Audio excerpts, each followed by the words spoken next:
नमस्ते। पश्चिम बंगाल में ना आजकल एक बहुत बड़ा राजनीतिक ड्रामा चल रहा है। और ये कोई मामूली ड्रामा नहीं, ये एक ऐसी पहेली है जिसका कोई सीधा सा जवाब है ही नहीं। एक सोर्स के विश्लेषण में इसे कैच 22 कहा गया है। मतलब एक ऐसी सिचुएशन जहां आप कुछ भी करें, फंसना तय है। चलिए इसी को समझने की कोशिश करते हैं। तो सबसे पहले ये समझते हैं कि आखिर ये कैच 22 है क्या। देखिए, इसका सीधा सा मतलब है एक ऐसी मुश्किल भरी सिचुएशन जिससे बाहर निकलने का कोई रास्ता ही ना हो। और पश्चिम बंगाल में सत्ताधारी पार्टी के साथ बिल्कुल यही हो रहा है। उनका हर एक कदम उन्हें एक नई मुसीबत में डाल रहा है। देखते हैं कैसे। तो इस राजनीतिक चक्रव्यूह का जो पहला प्रेशर पॉइंट है ना, वो कहीं बाहर से नहीं बल्कि सत्ताधारी पार्टी के अंदर से ही बन रहा है। मतलब घर के अंदर ही दरारें दिखाई देने लगी हैं। और यहीं पर कहानी में एक दिलचस्प मोड़ आता है। सोर्स बताता है कि पार्टी की ही एक जानी मानी सांसद सागरिका घोष ने हाल ही में एक इंटरव्यू में मान लिया कि हाँ, एंटी इनकम्बेंसी तो है। मतलब सरकार के खिलाफ लोगों में थोड़ी नाराजगी है। अब देखिए, सत्ता में रहते हुए ये बात मानना ये बहुत बड़ी और बहुत रेयर चीज है। लेकिन रुकिए, बात सिर्फ इतनी नहीं थी। सागरिका घोष ने ये तो माना कि मुश्किल है, पर साथ ही इसका ठीकरा फोड़ दिया चुनाव आयोग पर। उनका कहना था कि ये जो सत्ता विरोधी माहौल है ना, उसे चुनाव आयोग और हवा दे रहा है। इससे ये साफ पता चलता है कि पार्टी के अंदर कितनी बेचैनी है सिचुएशन को लेकर। तो एक तरफ तो पार्टी के अंदर ये खींचतान चल रही है और दूसरी तरफ एक और मोर्चा खुल गया है।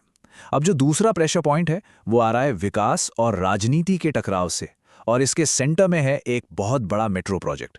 ये कोई छोटा मोटा विवाद नहीं था। ये मामला सड़कों से उठकर अदालतों तक पहुंच गया। यहां हम देख सकते हैं कि कैसे राज्य सरकार ने पहले प्रोजेक्ट को रोका, फिर मामला हाईकोर्ट गया और वहां से होते होते देश की सबसे बड़ी अदालत यानी सुप्रीम कोर्ट तक पहुंच गया।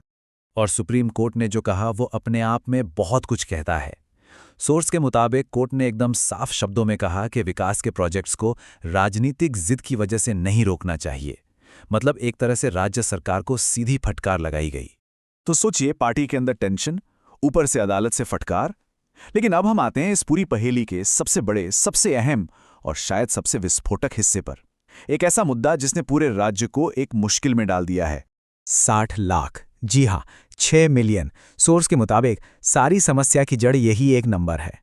अब ये सिर्फ एक नंबर नहीं है, ये 60 लाख वो शिकायतें हैं जो उन लोगों ने की हैं जिनके नाम वोटर लिस्ट से हटा दिए गए थे। जरा सोचिए, इतनी बड़ी संख्या में शिकायतें, ये एक इतनी बड़ी एडमिनिस्ट्रेटिव और पॉलिटिकल चुनौती है जिसे सुलझाना लगभग नामुमकिन सा लग रहा है। और यहीं से वो बुनियादी सवाल उठता है जिसने, जैसा कि सोर्स बताता है, सरकार को एक ऐसी सिचुएशन में फंसा दिया है जहां से निकलना बहुत मुश्किल है।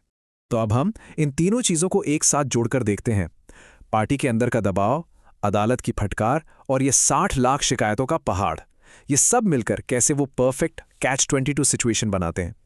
और बस यहीं पर, इसी पॉइंट पर असली कैच 22 खुलकर सामने आ जाता है। सरकार के सामने दो रास्ते हैं। पहला, इन 60 लाख शिकायतों को नजरअंदाज करके अभी चुनाव करा लो। नतीजा, विपक्ष धांधली का आरोप लगाएगा। दूसरा रास्ता, चुनाव में देरी करो। नतीजा, सरकार का 5 साल का कार्यकाल खत्म हो जाएगा और राष्ट्रपति शासन का खतरा मंडराने लगेगा। मतलब इधर कुआं उधर खाई। तो चलिए इस दूसरे ऑप्शन पर थोड़ा और गौर करते हैं। अगर चुनाव टाल दिए जाते हैं तो क्या होगा? सोर्स के मुताबिक ये सिर्फ एक मामूली देरी नहीं होगी, बल्कि ये एक बहुत बड़े संवैधानिक संकट को जन्म दे सकती है, जिसे हम राष्ट्रपति शासन कहते हैं। ये विश्लेषण बताता है कि ये कैसे हो सकता है। देखिए, सरकार का कार्यकाल खत्म हो जाएगा, चुनाव आयोग कहेगा कि हमें और वक्त चाहिए, तो राज्य में एक पावर वैक्यूम यानी सत्ता का खालीपन आ जाएगा। और ऐसी हालत में केंद्र सरकार सीधे राज्य का शासन अपने हाथों में ले सकती है। और अगर ऐसा हुआ तो सोर्सेस का मानना है कि ये पूरे खेल को ही बदल देगा। सत्ताधारी पार्टी के हाथ से सारा कंट्रोल चला जाएगा। उनका मानना है कि इससे एक फ्री और फेयर चुनाव होने के चांस बढ़ जाएंगे, जो शायद मौजूदा सरकार के लिए बहुत बड़ा झटका हो सकता है। और यहीं पर ये पूरा विश्लेषण हमें एक बहुत बड़े और कह सकते हैं कि एक चौंकाने वाले सवाल पर लाकर छोड़ देता है। सवाल ये कि क्या ये सब जो हो रहा है वो सच में पश्चिम बंगाल में राष्ट्रपति शासन लगने की वजह बन सकता है? अब इसका जवाब तो देखिए, आने वाला वक्त ही देगा।